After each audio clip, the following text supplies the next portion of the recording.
Laparoscopic ovarian drilling. ఇది polycystic ovarian syndrome తో బాధపడుతున్న వారు, ఎస్పెషల్లీ ఇన్ఫర్టిలిటీ కోసం వచ్చిన వారిలో కొంతమంది ఈ ప్రొసీజర్ ని అండర్గా అవుతూ ఉంటారు. సో దీని గురించి కొన్ని మిత్స్ ఉన్నాయి, అవి ఈ వీడియోలో మనం క్లారిఫై చేసుకున్నాం.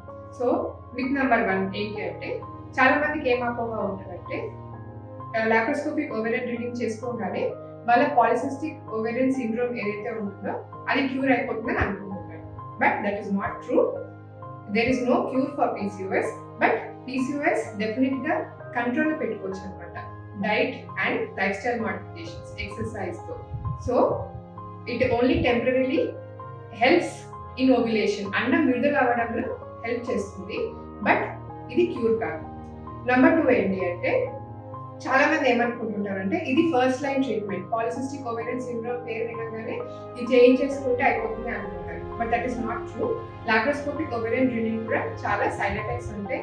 అది is surgical procedure, surgical risk, anaesthesia risk, and more over అది ఓవర్గా చేస్తే, డ్రిల్లింగ్ ఓవర్గా చేస్తే అతుకులు ఏర్పడతాయి లోపల, అండ్ ఓవేరియన్ రిజర్వ్ అన్నదంటే అండాశయాల్లో ఏదైతే ఎగ్స్ ఉన్నాయో ఆ రిజర్వ్ కూడా తక్కువ అయిపోయే ఛాన్సెస్ కూడా కొన్ని చాలా డేంజర్ కూడా ఉంటుంది. So this is not the first line treatment.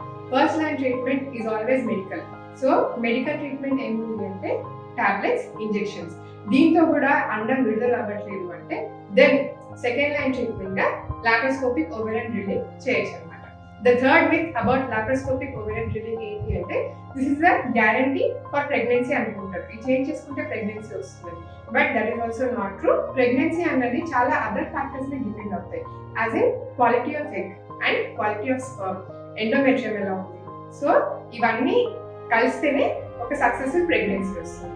So I hope all these myths have been clear, and further గా మీకు ఇన్ఫర్మేషన్ కావాలంటే ఈ ఛానల్ ని ఫాలో అవ్వండి.